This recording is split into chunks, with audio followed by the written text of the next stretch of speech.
एक बुढ़िया रहती थी जिसके 7 बेटे थे। 6 बेटे कमाने वाले थे और 7वां बेटा निकम्मा था। बुढ़िया माँ 6 पुत्रों का जूठा 7वें पुत्र को देती। 7वां पुत्र एक दिन अपनी पत्नी से बोला, देखो मेरी माता मुझसे कितना प्रेम करती है।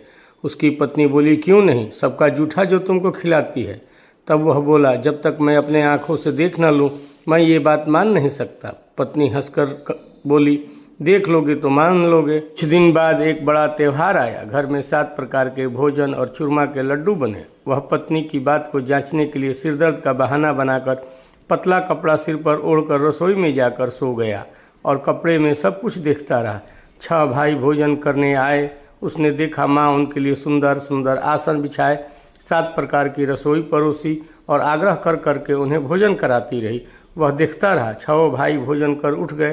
तब माँ ने उनकी 5 थालियों में से लड्डुओं के टुकड़ों को उठाया और एक लड्डू बनाया। जूठन साफ कर माँ ने उसे पुकारा, उठ बेटा उठ, तेरे भाइयों ने भोजन कर लिया, तू भी उठकर भोजन कर ले। उसने कहा, माँ मुझे भोजन नहीं करना, मैं परदेश जा रहा हूँ। माता ने कहा, कल जाना हो तो आज ही जा। वह बोला, हाँ हाँ आज ही जा रहा हूँ। यह कहकर वह घर से निकल गया। चलते समय उससे पत्नी की याद आई और गौशाला में वे कंडे थाप रही थी। वहाँ जाकर वह बोला, मेरे पास तो कुछ नहीं है, यह अंगूठी है सो ले लो और अपनी कोई निशानी मुझे दे दो। वह बोली, मेरे पास क्या है, यह गोबर भरा हाथ। यह कहकर पत्नी ने उसकी पीठ पर गोबर के हाथ की थाप मार दी और वह वहाँ से चल दिया। चलते चलते दूर देश पहुँचा। वहाँ एक साहूकार की दुकान थी। वहाँ जाकर वह बोला, सेठ जी मुझे नौकरी पर रख लो। साहूकार को नौकर की सख्त ज़रूरत थी। साहूकार ने कहा, काम देख कर तनख्वाह मिलेगी।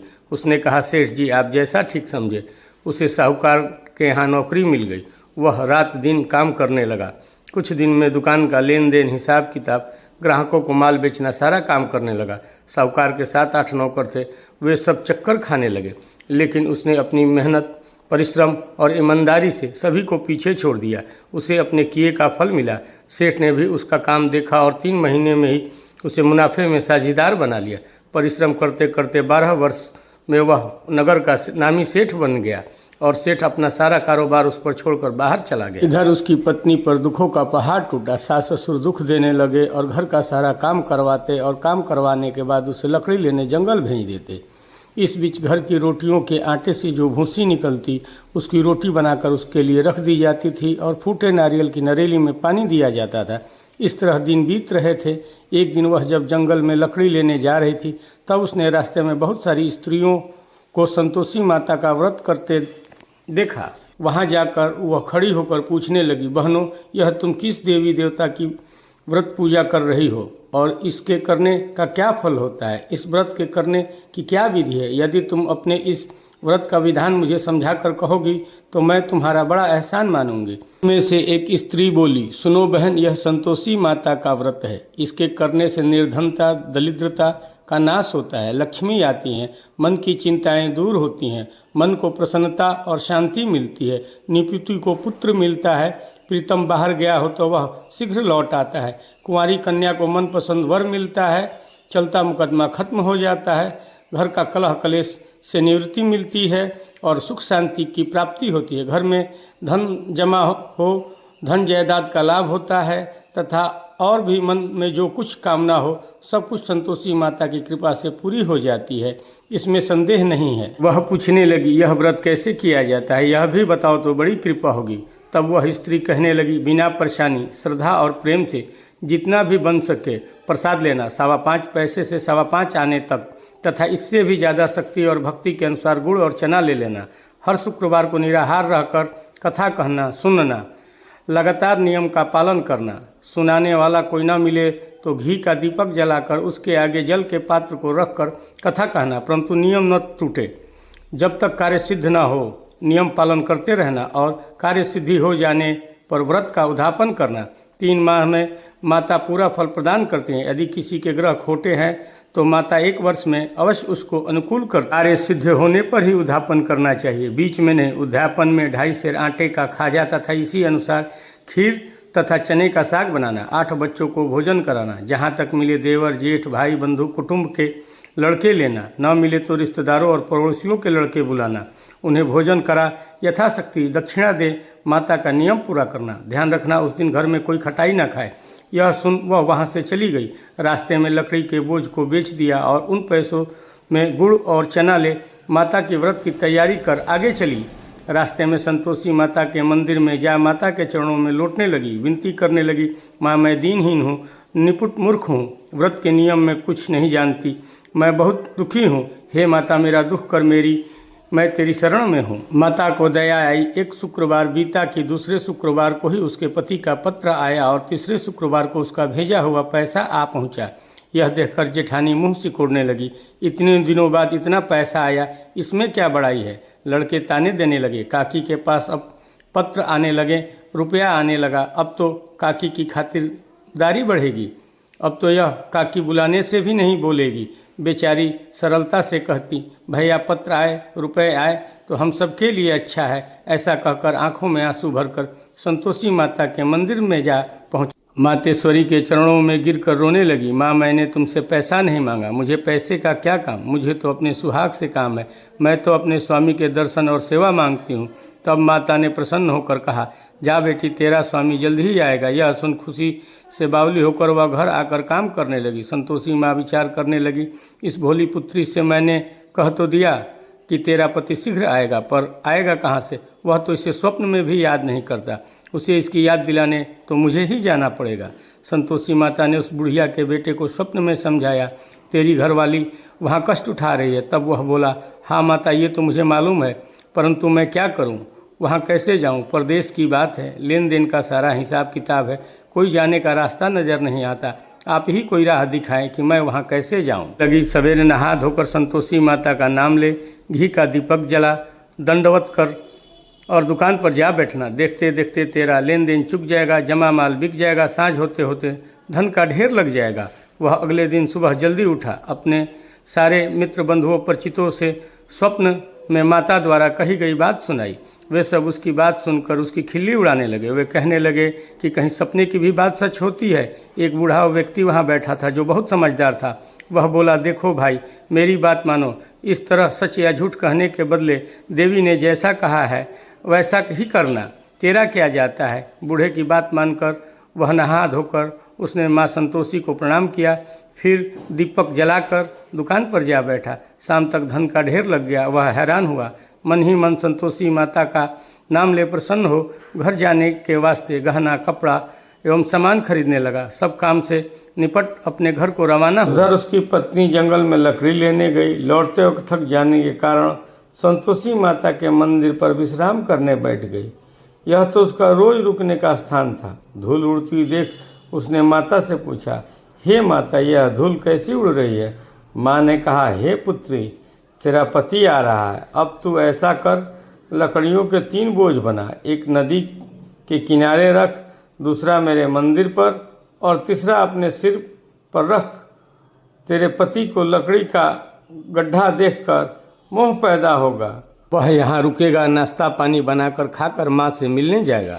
तू लकड़ी का बोझ उठाकर जाना और बीच चौक में गट्टा डालकर 3 आवाज़ जोर से लगाना, लो सासू जी लकड़ियों का गट्टा लो, भूसी की रोटी दो, नारियल के खोपेरे में पानी दो, आज कौन सा मेहमान आया है। संतोषी माँ की बात सुनकर वह माँ की आज्ञा लेकर प्रसन्न मन से 3 लकड़ियों का बोझ बना लाई। एक नदी के तट पर, दूसरा माता के मंदिर पर रखा। इतने में ही मुसाफिर वहां आ पहुंचा। सूखी लकड़ी देखकर उसको इच्छा हुई कि अब वह यहीं विश्राम कर ले और भोजन बनाकर खा पीकर गांव को चले। इस प्रकार भोजन कर विश्राम कर वह अपनी गांव में आ गया।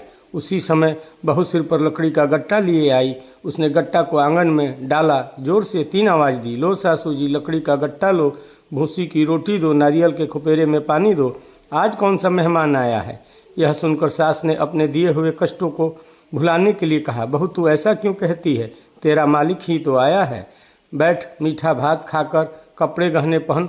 पत्नी की आवाज़ सुनकर उसका स्वामी बाहर आया और उसके हाथ में पहनी अंगूठी देखकर व्याकुल हो गया। उसने माँ से पूछा, माँ यह कौन है। माँ बोली, बेटा तेरी पत्नी है, आज 12 वर्ष हो गए हैं, जब से तू गया है तब से सारे गांव में जानवर की तरह भटकती फिरती है, काम काज कुछ करती नहीं, 4 समय आकर खा जाती है, अब मुझे देखकर भूसी की रोटी और नारियल के खुपेरे में पानी मांगती है। वह बोला, माँ मैं इसे भी देखा और तुम्हें भी देखा, मुझे दूसरे घर की चाबी दो, मैं उसमें रहूँगा। माँ ने कहा, ठीक है बेटा, जैसी तेरी मर्जी, कहकर हाथ में चाबी का गुच्छा पकड़ा दिया। उसने दूसरे घर की चाबी लेकर दूसरे घर को खोला और वहाँ अपना सारा सामान रख एक ही दिन में वहाँ राजमहल जैसा सब ठाट बाट बन गया। अब क्या था, अब वह सुख भोगने लगी। अगला शुक्रवार उसने अपने पति से कहा, मुझे माँ संतोषी का उद्यापन करना है। पति बोला, बहुत अच्छी बात है, खुशी से करो। उद्यापन की तैयारी करने लगी। जेठ के लड़कों को भोजन के लिए कहने गई, उन्होंने मंजूर किया, परंतु पीछे से जेठानी ने अपने बच्चों को सिखाया, देखो रे, भोजन के समय सब लोग खटाई मांगना, जिससे उसका उद्यापन पूरा ना हो सके।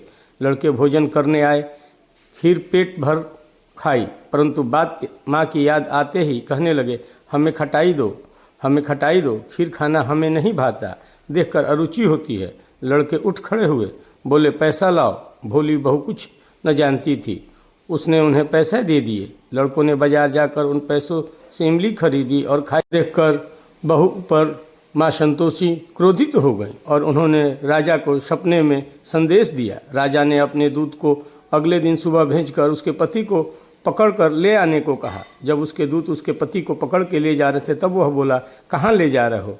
तब दूत ने कहा, जेल की रोटी खाएगा तब सब मालूम हो जाएगा। बहू को यह वचन सहन नहीं हुए। वह संतोषी माँ के मंदिर गई और कहने लगी, माता तुमने यह क्या किया? हंसाकर क्यों रोने लगी? माता बोली, हे पुत्री, तूने मेरा व्रत भंग किया है, इतनी जल्दी सब बातें भुला दी। वह बोली, माँ भूली तो नहीं हूँ, न कुछ अपराध किया है, मुझे तो लड़कों ने भूल में डाल दिया, मुझे क्षमा करो माँ। माँ बोली, ऐसी भूल भी कहीं होती है? यह बोली, माँ अब कोई भूल नहीं होगी, अब बताओ मेरे पति कैसे आएंगे? माँ बोली, पुत्री जा, तेरा पति तुझे रास्ते में ही आता मिलेगा। वह मंदिर से निकलकर बाहर आई तो रास्ते में उसे उसका पति आता हुआ मिला। उसने पूछा, कहाँ गए थे? वह बोला, इतना धन जो कमाया है उसका कर राजा ने मांगा था, वह भरने गया था। वह प्रसन्न होकर बोली, भला हुआ, अब घर चलो।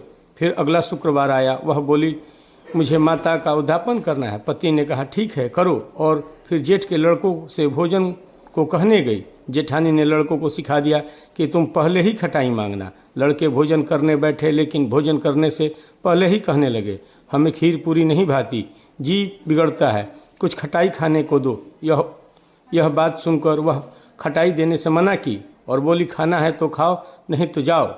जेठ के लड़के उठकर चले गए वहाँ से। तब वह जाकर ब्राह्मण के लड़कों को भोजन करने के लिए बुला कर लाई और दक्षिणा की जगह एक एक फल दिया। इससे संतोषी माता प्रसन्न हो गई। माता की कृपा से 9 माह बाद उसको चंद्रमा के समान एक सुंदर सा पुत्र प्राप्त हुआ। पुत्र को लेकर वह प्रतिदिन संतोषी माता के मंदिर जाने लगी। माँ ने सोचा कि यह रोज मेरे यहाँ आती है, आज क्यों ना मैं इसके घर चलूं, इसका आसरा देखूं तो सही। यह विचार कर माता ने भयानक रूप बनाया। गुड़ और चने से सना मुख, ऊपर से मूड के समान होठ, ऊपर मक्खियाँ भिनभिना रही थीं। दहलीज पर पैर रखते ही उसकी सास चिल्लाई, देखो रे, कोई चुड़ैल डाकनी चली आ रही है, लड़कों इसे भगाओ नहीं तो सबको खा जाएगी। बहू रोशनदान से देख रही थी। वह प्रसन्न हो उठी, आज मेरी माँ मेरे घर आ रही हैं।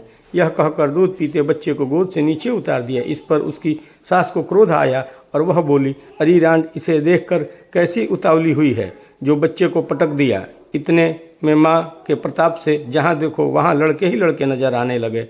वह बोली, माँ जी, मैं जिनका व्रत करती हूँ यह वही संतोषी माता है। इतना कहकर उनसे झट से घर के सारे किवाड़ खोल दिए। सबने माता के चरण पकड़ लिए और विनती करने लगी और अपनी भूल पे माता से क्षमा मांगने लगी। उसकी सास और जेठानी कहने लगी, हम मूर्ख हैं, अज्ञानी हैं, तुम्हारे व्रत की विधि हम नहीं जानते, तुम्हारा व्रत भंग कर हमने बड़ा अपराध किया है। हे माता, आप हमारे अपराधों को क्षमा करें। इस प्रकार बार बार कहने पर संतोषी माता प्रसन्न हुई।